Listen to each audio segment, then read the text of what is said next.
Assalamualaikum warahmatullahi wabarakatuh. Halo, selamat datang kembali di tugas modul ajar saya. Saya Azahra Ruspa Awalia, siswa dari SMK Negeri 2 Purwakarta. Di sini saya akan melanjutkan pembahasan modul yang ketiga, yaitu tentang Cisco. Selamat menyaksikan.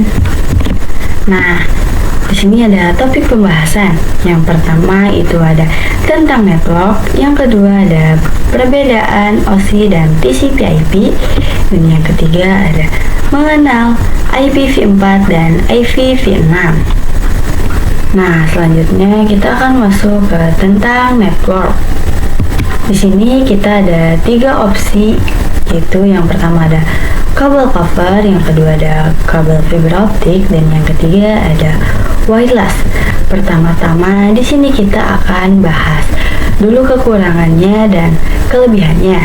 Jika copper itu jaraknya sampai 100 meter, kalaupun lebih itu bisa saja, tapi nantinya akan terjadi data loss. Nah, kenapa terjadi data loss? Karena jaraknya itu tidak memungkinkan untuk dihubungkan ke kota yang melebihi jarak 100 meter, apalagi ke benua. Nah, jika sudah ke benua atau antar negara, kita harus menggunakan kabel fiber optik atau FO. Tetapi terkadang kabel fiber optik tidak bisa memungkinkan juga. Jadi pilihan yang tepat ialah menggunakan wireless. Karena wireless ini menjadi pilihan utama.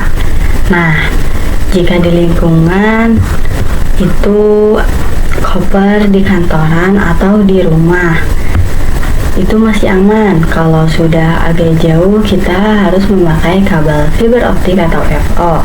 Tapi kalau lingkungan sudah melintasi batas, kita kembali lagi ke menggunakan wireless. Dan selanjutnya ada jumlah data dan kecepatan. Di data center pasti menggunakan kabel fiber optik atau FO. Jika menggunakan kabel cover tidak memungkinkan, karena cover itu hanya 10 GB, tetapi kabel FO sudah mencapai 40 sampai 100 GB. Dan yang terakhir itu ada biaya. Permasalahan biaya ini tidak rumit, jadi simpel saja. Jika kita menggunakan cover itu memungkinkan, atau FO juga memungkinkan, dan wireless juga memungkinkan, biaya tinggi menjadi perhitungan saja. Lebih efektif menggunakan yang mana? Seperti itu ya. Nah, selanjutnya di sini ada jaringan umum, yaitu yang pertama ada local area network atau LAN, yang kedua ada wide area network yang biasa disebut WAN, dan yang ketiga ada jaringan. Jadi, jenis jaringan yang umum, contoh sederhananya itu jika kalian saling menghubungkan tetra, itu juga disebut dengan PAN, personal network. Nah, lalu yang lebih umum dari itu adalah LAN ya, yang pertama ini menghubungkan kepada 10 sampai 20 komputer. Lalu ada WAN dan internet. Apa sih itu perbedaan WAN dan internet? Misalnya di kantor ada jaringan lokal, lalu di kantor selanjutnya kita ingin menghubungkan ke kantor yang sebelumnya. Tidak mungkin kita menarik kabel kan? Makanya ada jaringan WAN. WAN ini skala jaringan yang lebih tinggi.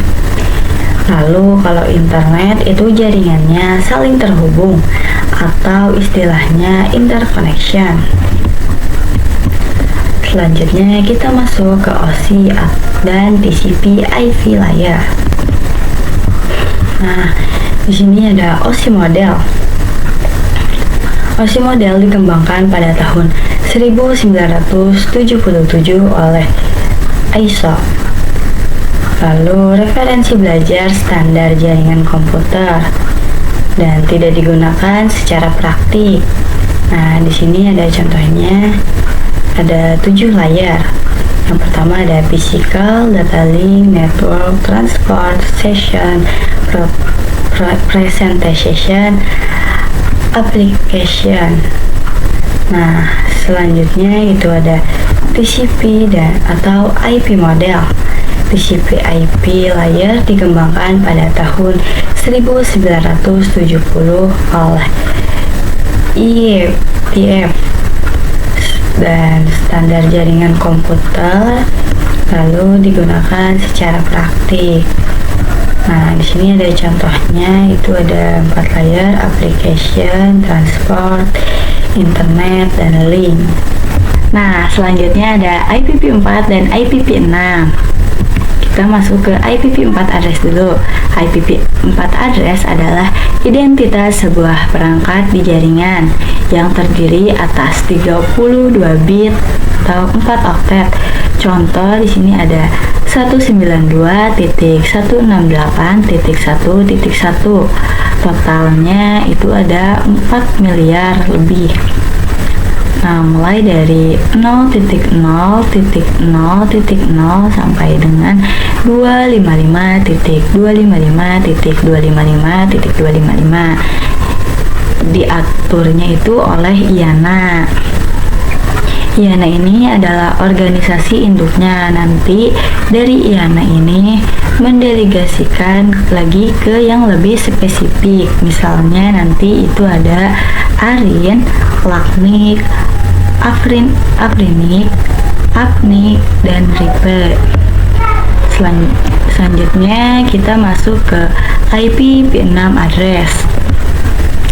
IPv6 address ini adalah untuk mengatasi keterbatasan jumlah IPv4 address yang terdiri dari 128 bit dengan total IP address sebanyak 340 undecillion. Lalu ini kan banyak ya, berarti nanti dalam transisi IPv4 itu ke IPv6 ini transisinya ada beberapa cara. Yang pertama itu ada dual stack, itu masuknya tuh secara perangkat. Misalnya kita menjalankan IPv4 dan IPv6 itu jalannya misalnya beriringan, barengan kayak gitu ya. Nah, kemudian ada tunneling. Tunneling ini bisa dibilang itu dibungkus ya. Misalnya kita punya paketnya IPv4 doang, cuma kita mau kirim ke IPv6. Nah, nanti akan dibungkus oleh tunneling. Selanjutnya ada NAT64. Nah, NAT64 ini fungsinya untuk menerjemahkan dari IPv4 ke IPv6. Dan di sini ada gambaran yang menunjukkan dari 2015 ya, 2011 ini, lalu ada 2012, 2019 dan 2014. Ini datanya langsung diberi ke IANA. Nah, sekian pemahaman modul 3 dari saya. Wassalamualaikum warahmatullahi wabarakatuh.